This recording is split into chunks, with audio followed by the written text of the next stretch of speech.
Thank you very much, Michelle. Of course, we've been telling you of the plight of the Edmonton Women's Shelter, specifically with regards to Win 3, a facility aimed at immigrant women. A lack of funding has meant that that shelter has closed its doors, along, of course, with its programs.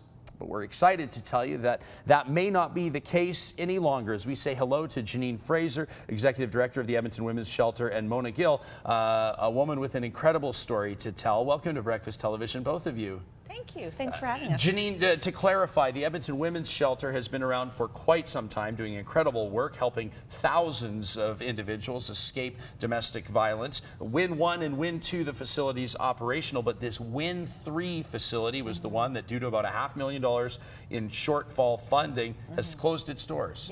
Yes, unfortunately we did, and it was a very difficult decision. We saw the great need, and that's why we started Win 3. So Win 3 is what we call ethnoculturally sensitive. It's different than a mainstream shelter. So with a mainstream shelter, you have about a 21-night stay to start your whole life over again. We know with newcomer women and human trafficked victims that 21 days doesn't cut it. Immigration is not solved within 21 days. So it's about 3 months or more, the average length of stay. And ethnoculturally sensitive, we saw that we're within this community identified a trend that newcomer women weren't accessing mainstream shelters.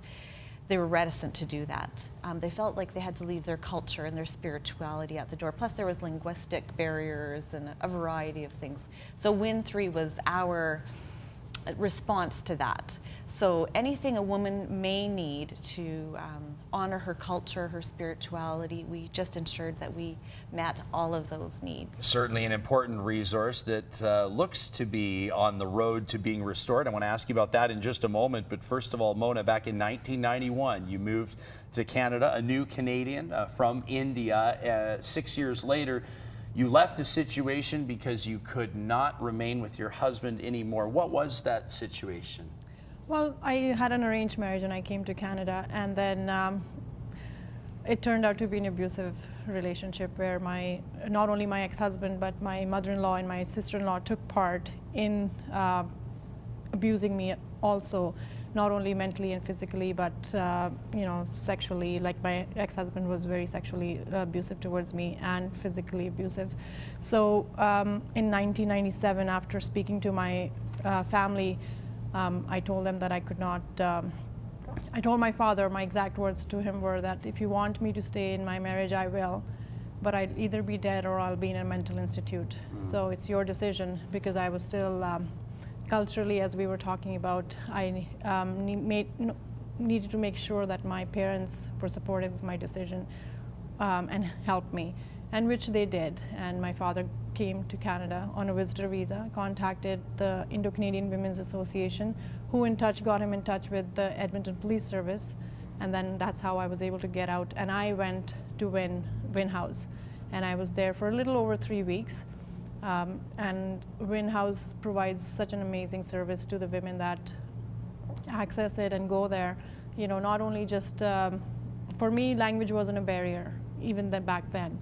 So for me, it was a little bit easier transitioning and being able to communicate what my needs were, whereas women that access Win 3 don't have the language or are not able to communicate what their needs are. So that's why Win 3 is very, very important to have in our community. Your story speaks to not only the importance of having shelters in place in these programs, but also specifically those aimed at new Canadians and immigrant women. I understand that your story has come full circle to the point now, more than 15 years after you first arrived at the Edmonton Women's Shelter, you're now assisting other women and women with children as well in making what can be the toughest but most important decision of their entire life. Absolutely, and these women need the help and they need the support. You know, it's that I remember from my time, it's the loneliness at 2 o'clock in the morning, or worrying about your kids, or not knowing where your next meal is going to come from. And when you start having self-doubts, you need that support, and sometimes you cannot call somebody at a police service or somewhere else, but you need a mentor or somebody you can talk to or who's been through that can relate to it and walk you through it and just be there to listen to you. So it's really important. So Janine, you need about, what, $450,000 a year to keep Win 3 open? And I understand $420,000. You've just received a check for $250,000 We did, from yeah. an Edmontonian with a burden on her heart. Well, what an early Christmas present that is for us. We're very excited. Ms. Renee Gwynn Cates has gifted us $250,000 to get us up and running again. And I understand that the Win 3 shelter will now be renamed in honor of a woman very near and dear to her heart. Correct. It'll be Carol's house, Carol's place, after her mom, who was very philanthropic and helped many other women and women's organizations in the Edmonton area. So we're very proud. Okay, so we're on the way to getting Win 3's doors back open, but as mentioned, you still are looking at about $170,000 funding shortfall. Is that correct? Yes, yeah. So we're still in the process of making sure that we're out there and talking to people about the need and talking to other philanthropic individuals. We're also working closely with Homeward Trust on a long-term sustainable plan.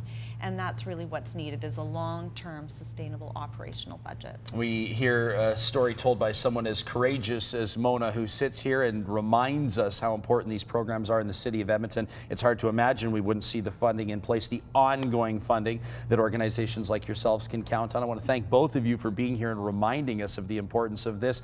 Win 3 will be known as Carol's Place, and it can open its doors again once they receive that funding. If you'd like more information, check out the Inside BT link on our website, breakfasttelevision.ca. Janine and Mona, thank you so much for being here today. Thank you. We appreciate the amazing work that you're doing. Breakfast Television back right after this at 6:31 Tuesday morning. Dry cleaning services for BT provided by the Press Gallery. Love your leather. Clean, re-dye, and restore your leathers to a showroom fresh look. Now available at the Press Gallery in Edmonton.